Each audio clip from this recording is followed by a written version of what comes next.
रखा compound interest में, एक होता है सिंपल इंटरेस्ट। तो सिंपल इंटरेस्ट का हमने फॉर्मूला लिखा था, सिंपल इंटरेस्ट का PRT/100। इससे हम लोग सिंपल इंटरेस्ट कैलकुलेट करते हैं। P होता प्रिंसिपल, कितना रुपया हम लोगों का इंटरेस्ट लग रहा है, R है रेट ऑफ इंटरेस्ट और T है टाइम। ये हम लोगों ने पिछले क्लास में बताया था। तो इससे हम लोग सिंपल इंटरेस्ट निकालते हैं। अमाउंट निकालना होता है, तो अमाउंट निकालने का क्या फॉर्मूला है, P plus simple interest, principal plus simple interest plus कर देंगे तो टोटल ये अमाउंट हो जाता है। इसके बाद दे रखा है कंपाउंड इंटरेस्ट। कंपाउंड इंटरेस्ट कैसे करते हैं हम लोग, वो हम दिखा रहे हैं। कंपाउंड इंटरेस्ट, तो पहले तो हम लोग कंपाउंड इंटरेस्ट बताया था कि इंटरेस्ट के ऊपर इंटरेस्ट लगता है तो कंपाउंड इंटरेस्ट कहलाता है। तो पहले तो हम लोग अमाउंट निकालते हैं, और अमाउंट का formula P1 plus R/100 raise to the power T, यानी कितना पैसा, P फॉर प्रिंसिपल, कितने पैसे को कंपाउंड इंटरेस्ट निकालना है, R है रेट ऑफ इंटरेस्ट और T है टाइम। ठीक है, तो ये हमारा कंपाउंड अमाउंट का फॉर्मूला है। अगर हमें कंपाउंड इंटरेस्ट निकालना है तो कंपाउंड इंटरेस्ट के लिए फॉर्मूला होता है amount minus principal, amount minus principal होता है।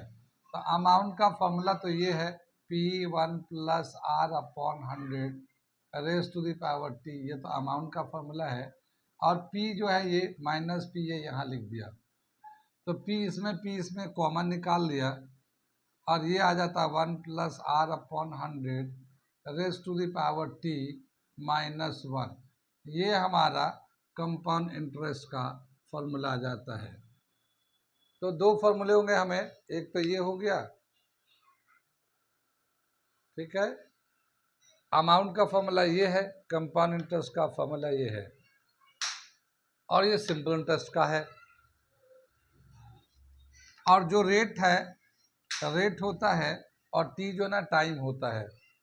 ये सब एनुअली होता है, ठीक है ना, यानी जो भी कैलकुलेशन होता है साल में एक बार, तो ये फॉर्मूला लगाते हैं, साल में एक बार करते हैं तो। लेकिन यहाँ पे एक दो फॉर्मूला और भी है। क्या बोला है कि अगर हाफ ईयरली कंपाउंडेड होता है तो फिर कैसे निकालेंगे हाफ ईयरली कंपाउंडेड का। ठीक है, तो अगला जो हम लोग कर रहे हैं कंपाउंड इंटरेस्ट का एक दूसरा फॉर्मूला जो बना रहे हैं वो है हाफ ईयरली कंपाउंडेड। क्या मतलब होता है मैं समझा रहा हूँ और फिर उसका फॉर्मूला बता रहा हूँ। यहाँ पे जो ये जो रेट है ना, जिस रेट से इंटरेस्ट मिल रहा है, तो रेट ऑफ इंटरेस्ट है ये, rate of interest per annum. Per annum का मतलब साल में लिया गया है, ठीक है ना। लेकिन कभी कभी ऐसा भी होता है कि रेट ऑफ इंटरेस्ट जो ना हाफ ईयरली लगता है, यानी 6 मंथ में एक बार कैलकुलेशन हो जाता है। यानी अगर 6 मंथ में एक बार कैलकुलेशन होगा तो एक साल में 2 दफ़ा कैलकुलेशन हो जाता है, ठीक है ना, एक साल में 2 बार कैलकुलेट हो जाता है। तो हम उसको हाफ ईयरली कंपाउंडेड का बताने जा रहे हैं। For half yearly compounded, half yearly compounded, यानी हाफ ईयरली कंपाउंडेड होगा तो फिर कैसे कैलकुलेट करेंगे कंपाउंड इंटरेस्ट, इसको करने जा रहे हैं। हाफ ईयरली का मतलब समझ में आया, 6 महीना में एक बार, साल में 2 दफ़ा कैलकुलेशन होगा। तो जब हाफ ईयरली कैलकुलेशन करेंगे तो 2 जगह चेंज आता है। एक होता है रेट ऑफ इंटरेस्ट, तो ये जो आर होता है ये तो इंटरेस्ट पर एनम होता है, इंटरेस्ट पर एनम होता है, यानी पूरे साल का अगर होगा तब के लिए है। लेकिन अगर हाफ ईयरली कंपाउंडेड हो रहा होगा तो ऐसे कंडीशन में रेट ऑफ इंटरेस्ट हाफ हो जाता है, यानी साल का मान लो 10% का इंटरेस्ट है, अगर हाफ ईयरली कंपाउंड हो रहेगा तो वो 5% हो जाएगा। तो rate of interest half of annual होता है। तो इसको हम लोग डैश ले लेते हैं, ये r/2 होता है, ठीक है। हाफ ईयरली कंपाउंडेड में r डैश ले लो या RH ले लो, RH जो होता है हाफ ईयरली कंपाउंडेड में ये r/2 के बराबर होता है। यानी अगर ये 10% का पहले था एनुअल कंपाउंडेड, तो अगर हाफ ईयरली कंपाउंड हो रहा होगा तो अब वो हम लोग 5% लेंगे, या 8% था एनुअली तो हाफ ईयरली कंपाउंड में 4% लेंगे, आधा कर लेंगे। कहने का मतलब ये है रेट ऑफ इंटरेस्ट आधा हो जाता है। और नंबर ऑफ कैलकुलेशन कितना हो जाता है वो हम देखते हैं। Number of calculation, number of calculation n is equal to 2t के बराबर हो जाता है। 2t का क्या मतलब हुआ कि अगर 1 साल लेते हैं तो 2 दफ़ा कैलकुलेशन हो जाएगा, अगर 2 साल के लिए था तो 4 दफ़ा कैलकुलेशन होगा। तो अगर t2 ईयर आएगा तो 2 इंटू 2 4 आ जाएगा, यानी n जो है ना 4 आएगा। इतनी बात सुन में 4 दफ़ा कैलकुलेशन होगा। अगर 3 साल के लिए हाफ ईयरली कंपाउंड हो रहा है तो टोटल 6 दफ़ा कैलकुलेशन होगा। कितनी बात समझ में आई। अब इनको जब हाफ ईयरली कंपाउंडेड हो रहा है तो रेट तो हाफ हो गया और टाइम जो है ना नंबर ऑफ कैलकुलेशन डबल हो गया। तो अब कंपाउंड अमाउंट का फॉर्मूला या फिर कंपाउंड इंटरेस्ट का फॉर्मूला कैसे चेंज हो जाएगा ये हम लोग करके दिखा रहे हैं, ठीक है। तो अमाउंट का जो फॉर्मूला हो जाएगा हाफ ईयरली कंपाउंडेड में, पी तो ऐसे ही रहेगा 1 प्लस r/2 इंटू 100। देखो रेट का आधा कर दिया तो ये 2 नीचे आ गया, यहाँ पे किया था ना r/2 तो ये 2 आ गया, और यहाँ t नहीं ये n ले लिया, पहले t लिया था ना यहाँ पे। ये तो एनुअल कंपाउंडेड था, एनुअली कंपाउंड हो रहा था तो कितने साल के लिए है, लेकिन अब जो है हाफ ईयरली हो रहा है तो साल t नहीं लेंगे बल्कि n लेंगे, और n का जो वैल्यू है n is equal to 2t के बराबर होता है ये, ठीक है ना। तो ये n का वैल्यू यहाँ डालेंगे तो ये चेंज आता है हाफ ईयरली कंपाउंडेड जब होता है तो। दो चेंज, एक रेट में आधा हो जाता है और एक number of conversion, number of calculation जो है डबल हो जाता है, ठीक है। तो ये समझ में आ गया, इसे नोट करिए, फिर मैं आगे बताता हूँ। एक चीज़ और दे रखा है, ये क्या दे रखा है कि अगर ये जो रेट होता है या सॉरी टाइम पीरियड जो होता है फ्रैक्शनल हो, टाइम पीरियड फ्रैक्शनल हो, टाइम पीरियड इज फ्रैक्शनल।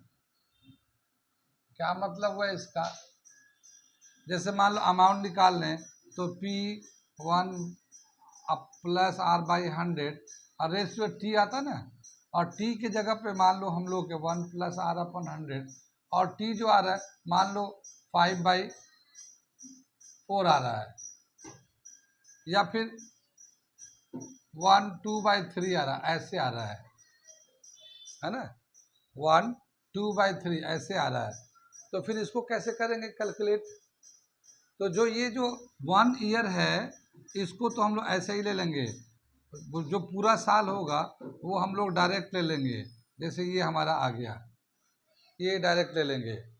और फिर इसके बाद जो है 1 प्लस ये जो है ना 2/3r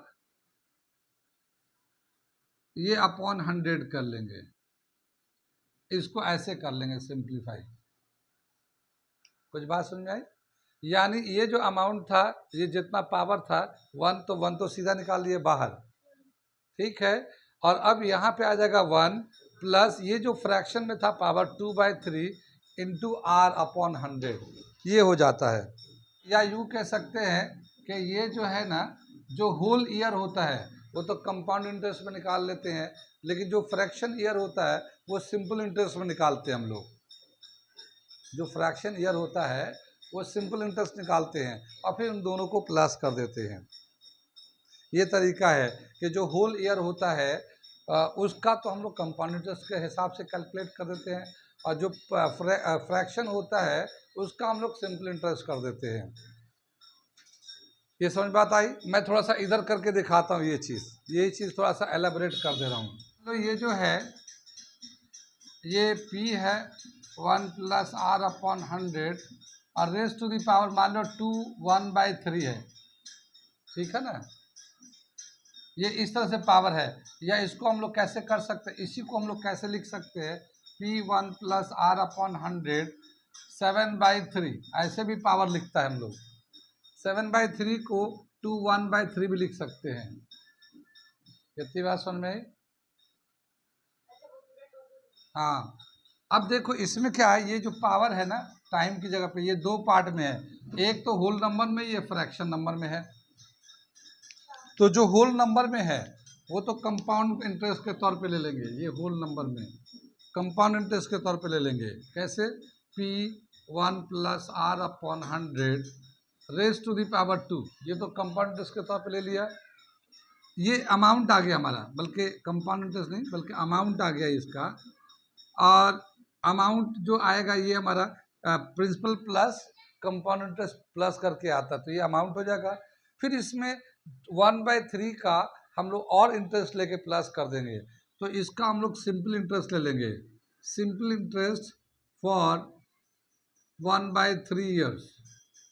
ठीक है, तो इसका कैसे करेंगे हम लोग, P1 plus R upon 100 raise to the power 2 है, और सिंपल इंटरेस्ट का क्या फॉर्मूला होता है, PRT अपॉन 100, है ना भाई। तो P जो है ना प्रिंसिपल तो ऐसे ही रहेगा, R जो रेट है वो ऐसे ही रहेगा, और टाइम जो है 1/3 आ जाएगा, 1/3। कितनी बात समझ में? 1/3 अपॉन 100। ठीक है, और इस अमाउंट, ये सिंपल इंटरेस्ट किसका लेंगे, सिंपल इंटरेस्ट तो ये आ जाएगा प्रिंसिपल का आ जाएगा, लेकिन जो हमारा प्रिंसिपल होता है बेसिकली, ये जो अमाउंट होता है वही प्रिंसिपल हो जाता है हमारा।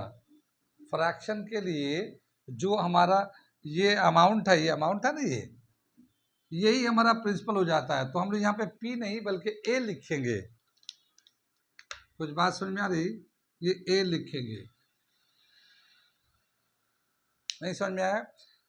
फिर से इसको समझ लिए, ये अच्छा सवाल है। ये जो हमारा होल ईयर होता है वो तो हमारा प्रिंसिपल मिला के अमाउंट निकाल लेते हैं। वो जो अमाउंट होगा वो फ्रैक्शन के लिए जब सिंपल इंटरेस्ट निकालने जाएंगे तो वही अमाउंट सिंपल इंटरेस्ट में प्रिंसिपल की जगह पे आ जाएगा, वो प्रिंसिपल की जगह पे आ जाएगा ये अमाउंट। ठीक है, और ये अमाउंट तो है ही है हमारा। ठीक है, ये अमाउंट तो है ही है, तो ये पूरा अमाउंट की जगह पे है, तो हम लोग ये अमाउंट लिख लेते हैं। और इसमें जो है ना AR फ्रैक्शन में जो भी टाइम है अपॉन 100 कर लिया। तो यहाँ भी A है, यहाँ पे भी A है, नहीं A कॉमन निकाल लेंगे।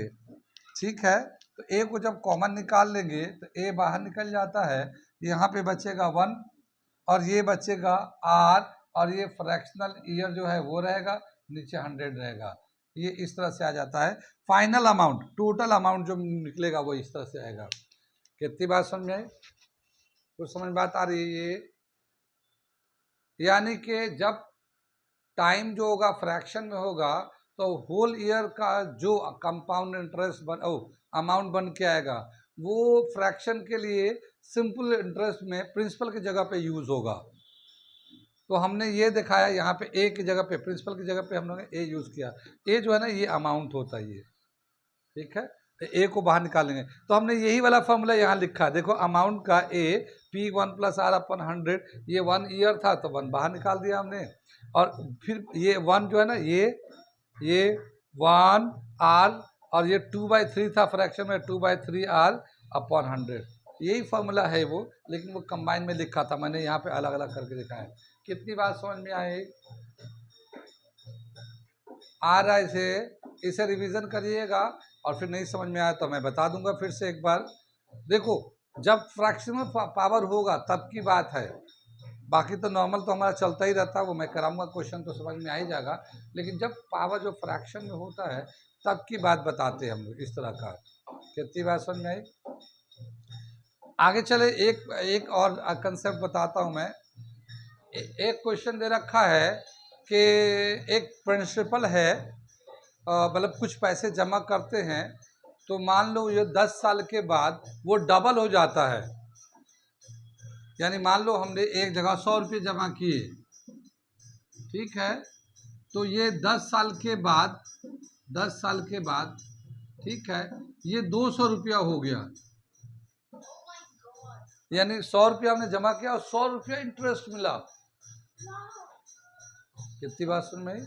मान लो 1 लाख रुपए जमा करेंगे तो 10 साल बाद 2 लाख रुपए हो जाएगा वो, क्योंकि 1 लाख का 1 लाख रुपए इंटरेस्ट मिलेगा हमें। कितनी बात सुन में? तो एक सवाल दे रखा है कि अगर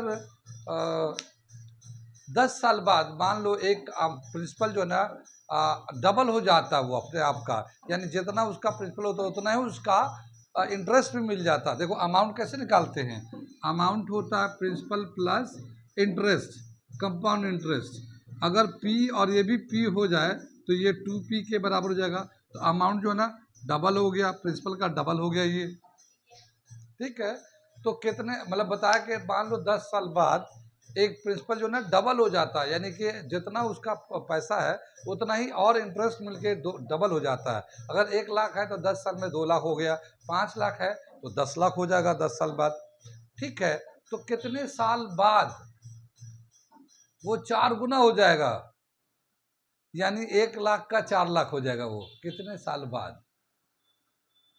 कितनी बात सुन रही? 1 लाख अगर जमा कर जाए और अगर 10 साल में वो 2 लाख रुपए हो जा रहा है तो कितने साल में वो 4 लाख रुपए हो जाएगा? ठीक है, तो इसका एक हमें क्वेश्चन करने जा रहे हैं, ये बहुत अच्छा कंसेप्ट है तो वो करने जा रहे हैं। ठीक है, तो क्या बताएं कि T इयर्स के बाद, after T years amount is twice, double, principal is double, P is double, principal जो है ना डबल हो जाता है। और ऐसे कह सकते हैं amount is equal to 2P, amount जो है ना 2P के बराबर है। तो कंपाउंड अमाउंट का क्या फॉर्मूला था? A is equal to P A1 plus R upon 100 raise to the power T। लेकिन बताया T इयर्स के बाद अमाउंट कितना हो जा रहा है इसका? T इयर्स के after T years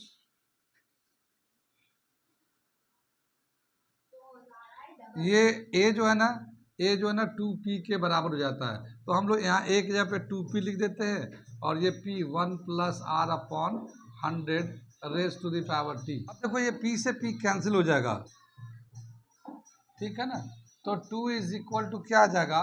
1 plus R upon 100 raise to the power T। जब डबल हो जाता है तो ये रिलेशन निकल के आ गया हमारा। भाई P से P काट दो तो 2 आ गया यहाँ पे, ठीक है ना। अब क्या बताया है कि अगर हम चाहते हैं कि कितने साल के बाद वो 4 टाइम्स हो जाए, 4 टाइम्स हो जाए, 4 गुना हो जाए वो, ठीक है। जैसे मैंने बताया कि 1 लाख रुपए को अगर हम लोग रखते हैं, मान लो 1 लाख रुपए को 10 साल में वो 2 लाख रुपए हो जाता है, तो कितने साल के बाद वो 4 टाइम्स हो जाएगा, 4 गुना हो जाएगा। कितनी बात सुन में? इसको देखिए, तो यहाँ पे क्या बोला कि यहाँ पे हमें बोला क्या कि ये जो है ना अब जो लेंगे amount is equal to P1 plus R upon 100 raise to the power T dash. यहाँ पे A डैश लिख दिया, यहाँ T डैश ले लिया, ठीक है ना। अब नया ले रहे हैं हम लोग, अब अमाउंट कितना होना है? 4P के बराबर हो जाएगा, 4 टाइम्स हो जाना है। तो अमाउंट की जगह पे 4P आ जाएगा 4 टाइम्स करने के लिए। ये P1 plus R upon 100 raise to the power T dash, ठीक है। ये P से P कैंसिल हो जाएगा हमारा। कितनी बात सुनने? तो यहाँ आ गया 4 और ये 1 plus R upon 100 raise to the power T dash, ठीक है। अब क्या दे रखा है यहाँ पे कि हम लोग 4 को ऐसे लिख सकते हैं, 2 का स्क्वायर लिख सकते हैं 4। कितनी बात सुनिए? 2 का स्क्वायर 4 लिख सकते हैं और ये 1 plus R upon 100 raise to the power T dash है ये। कितनी बात सुनिए? Raise to the power T dash है। अब देखो 2 की जगह पे हम लोग ये वाला लिख सकते हैं, 2 के बराबर कौन सा है? ये इतना है, तो हम लोग 2 को हटाकर ये लिख सकते हैं। मैं इधर से मिटा रहा हूँ, ठीक है ना। ये 2 का जो वैल्यू है ये वाला है, तो क्या है 1 plus R upon 100 raise to the power T, इसके ऊपर 2 का पावर आ जाएगा। ये 2 का वैल्यू आ गया, ये सिर्फ 2 का वैल्यू हमने डाला था, इसके ऊपर ये 2 था ये वाला, तो ये 2 यहाँ आ गया। कितनी बात सुन रही, और 2 के जगह पे ही तो ये पूरा डाला है, ये पूरा 2 की जगह पे ही इसको फिल किया है। इसके ऊपर पावर था तो ये पावर लगा दिया, ठीक। और ये क्या आ जाएगा 1 plus R upon 100 raise to the power T dash, ये वाला इसका इधर लिख दिया। कहाँ तक समझ में आया ये? अब देखो पावर के ऊपर पावर, टी के ऊपर 2 पावर है ना, तो पावर के ऊपर पावर होता है तो मल्टीप्लाई हो जाता है, ठीक है। तो ये हो जाएगा 1 plus R upon 100 raise to the power 2t, T के ऊपर 2 था ना तो ये मल्टीप्लाई होकर पावर 2t आ गया। 1 plus R upon 100 raise to the power T dash दिया। अब ये देखो ये अंदर का जो वैल्यू है ये 1 plus R upon 100, 1 plus R upon 100, ये दोनों सेम है, तो जब बेस सेम होता है तब पावर इक्वल हो जाता है, तो 2t is equal to T dash, यानी अब जो टाइम लगेगा पहले वाले टाइम का डबल लगेगा, पहले वाले टाइम का डबल लगेगा, ठीक है। जैसे मैंने कहा था, एक सवाल बताया था कि मान लो 1 लाख रुपए जमा किया और 10 साल बाद वो डबल हो जाएगा। कितने साल बाद? 10 साल बाद वो डबल हो जाएगा, तो कितने साल बाद वो 4 टाइम्स हो जाएगा? तो ये 2t, यानी पहले जो 10 साल था तो ये 2 इंटू 10, 20 ईयर्स के बाद, 20 ईयर्स के बाद वो हमारा 4 लाख रुपए हो जाएगा वो। अब हम इसको याद कैसे रखेंगे? ये जो फॉर्मूला है टी डैश, ये डबल के लिए है, लेकिन ये जो 2 है, ये जो 2 है, देखो ध्यान से देखो, ये 2 कहाँ से आया है? ये 2 से आया है। ये 2 कहाँ से आया है? यहाँ से आया है। ये 2 कहाँ से आया है? यहाँ से आया है। ये 2 कहाँ से आया है? 2 के ऊपर 2 का पावर लगाया गया है।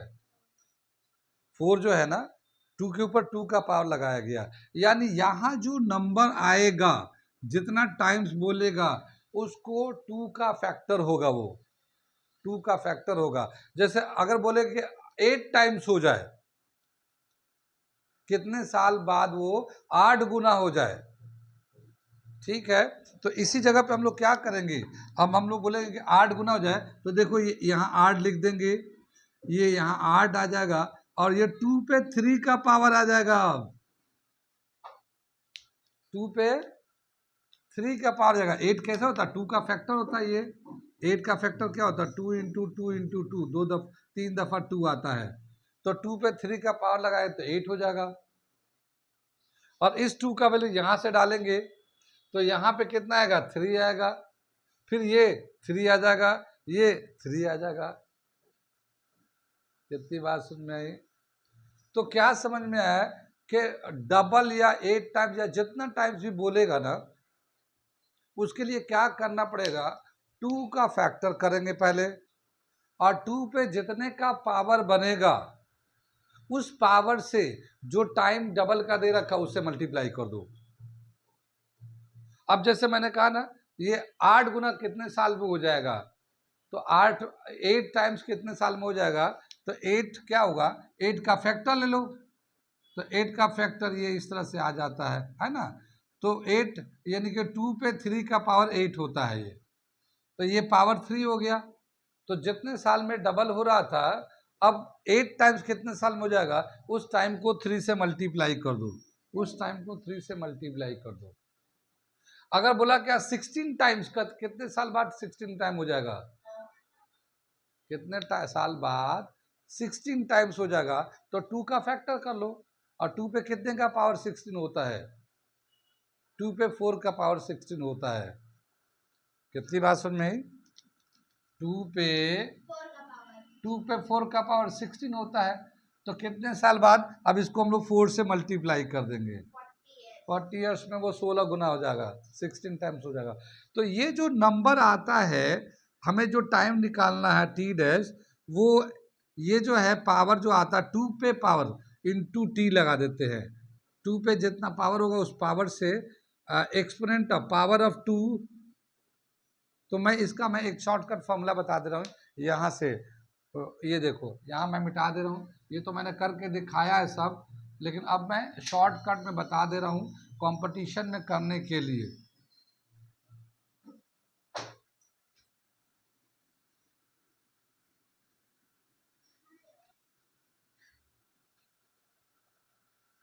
क्या दे रखा है ये, कितने साल में जितना टाइम सोना है, तो power of 2 into half life time period for double time period for double होने के लिए जितना टाइम पीरियड दे रखा है उसका जो है उसको हम लोग n इंटू टी कर लेंगे। टी फॉर डबल के लिए जितना टाइम पीरियड दिया रहेगा उस डबल टाइम पीरियड को n से मल्टीप्लाई कर, लेकिन n क्या होगा, पावर ऑफ 2 होगा। कितनी बात समझ में आई। अब बताया क्या, कोई अमाउंट है, कितने साल बाद, मान लो उसका 5 साल में डबल हो जाता है। कितने साल में, 5 साल में डबल हो जाता है। तो ये हमें पता चल गया 5 ईयर्स, 5 साल में डबल हो गया। कितने साल बाद वो 8 टाइम्स हो जाएगा, ठीक है ना। तो पावर ऑफ 2, तो 8 जो ना 2 इंटू टू यानी 2 पे 3 का पावर होगा ये। तो ये जो पावर है ये 3 आ गया, तो 3 ले लिया n का वैल्यू, तो 3 5 15, 15 साल बाद वो 4 टाइम्स हो जाएगा, 8 टाइम्स हो जाएगा। कितनी बात समझ में आई, समझ में आ रहा है ये हम क्या बता रहे हैं। ये एक शॉर्टकट मेथड है, कितने साल बाद double triple 4 times 8 times 16 times 32 times हो जाएगा। तो हमें जो भी नंबर देगा ना उसका 2 का फैक्टर करेंगे, जो उसका पावर होगा 2 पे पावर हो के वो बनेगा, उसी नंबर से हाफ डबल जो जितने साल में डबल होता है उससे मल्टीप्लाई कर देंगे। ठीक है, नोट कर लो, फिर बाद में हम इसको क्वेश्चन जब कराएंगे तो हम तरीके से भी कराएंगे और शॉर्टकट मेथड से भी कराएंगे, तो समझ में आ जाएगा। ठीक है, आगे चलते हैं हम लोग। अब एक्सरसाइज शुरू करते हैं हम लोग। क्या दे रखा है ये एक्सरसाइज 8.2 पहला क्वेश्चन दे रखा है। इसमें वैसे 4-5 पार्ट दे रखा है पहले क्वेश्चन में।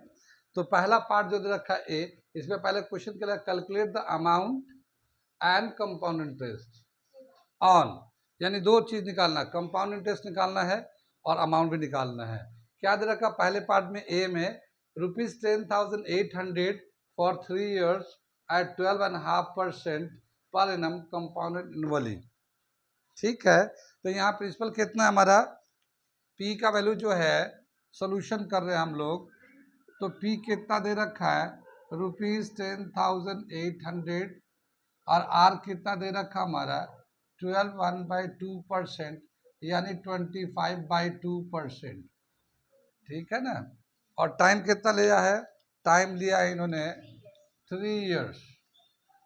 अब हमें कंपाउंड इंटरेस्ट का फॉर्मूला डालते हैं इसमें, और कंपाउंड इंटरेस्ट का फॉर्मूला तो याद ही है,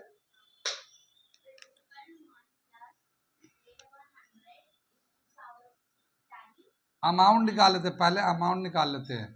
P1 + R/100 raise to the power T। ठीक है, P कितना हमारा, P दे रखा 10,800, ये 1 + R कितना है 25/2% और T दे रखा 3, है ना 25/2 रेट ऑफ इंटरेस्ट। ठीक है, अब देखो 25 से कट जाएगा, 25 4 × 100। ठीक, तो ये आएगा 10,800 और ये 1 + 1/8 का क्यूब, 1/8 का क्यूब करेंगे। एलसीएम लेंगे तो 8 यहाँ चला जाएगा, इसमें 1 प्लस करके 9/8 हो जाएगा। तो ये हो जाएगा 10,800 और ये है 9/8 का क्यूब। ठीक है, 9/8 का क्यूब, समझ में आ रही बात। ये 10,800 और 9 का 3 दफ़ा मल्टीप्लाई कर दो। ठीक है ना, 9 × 9 × 9 और इसको भी 8 × 8 × 8 कर दो। ठीक है, अब हम लोग 8 से इसको कैंसिल कर देते हैं। ठीक है, कैसे कैंसिल करेंगे, मैं रेड पेन से 4 से कर देता हूँ पहले। देखो 4 से करेंगे, 4 × 2 = 8, 4 × 2 = 8, 2 बचेगा 28, 4 × 7 = 28। इसमें जो है ना 2 0 लगा दिया। ठीक है, इसको 2 से काट दो, 2 से काटोगे तो कितना आएगा, 1 3 5 0। कितनी बात समझ में, अभी भी 0 बचा हुआ तो ये 2 से कट जाएगा। 2 4 = 8 कर लो, 2 से जब काटेंगे तो 2 6 = 12, 2 7 = 14, 2 5 = अब ये नीचे से कटेगा नहीं। ठीक है ना, क्योंकि ये 5 आ गया तो ये हो गया। और ये 9 को 9 से मल्टीप्लाई 81, और 81 को मल्टीप्लाई करेगा 9 से तो 729 आ जाएगा। 729, ठीक है ना, 9 का क्यूब जो है ना 729 आ जाएगा।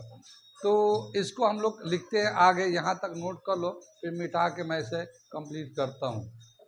ठीक है, ये क्या आ जाएगा अमाउंट में हमारा, A = 675, और ये जो है ना 9 × 9 81, 81 को मल्टीप्लाई करेंगे तो 972 ये आ गया। और यहाँ पे 8 4 = 32, 8 4 = 32। ठीक है, ठीक है, तो क्या समझ में आया कि 675 को 999 से मल्टीप्लाई तो 729 हो गया। 675 को 9 का क्यूब 729 से मल्टीप्लाई कर दिया, और नीचे ये 8 था 4 था 32 से डिवाइड कर दिया। तो जब इसको सिंप्लीफाई करते हैं तो ये आता 15,377.34।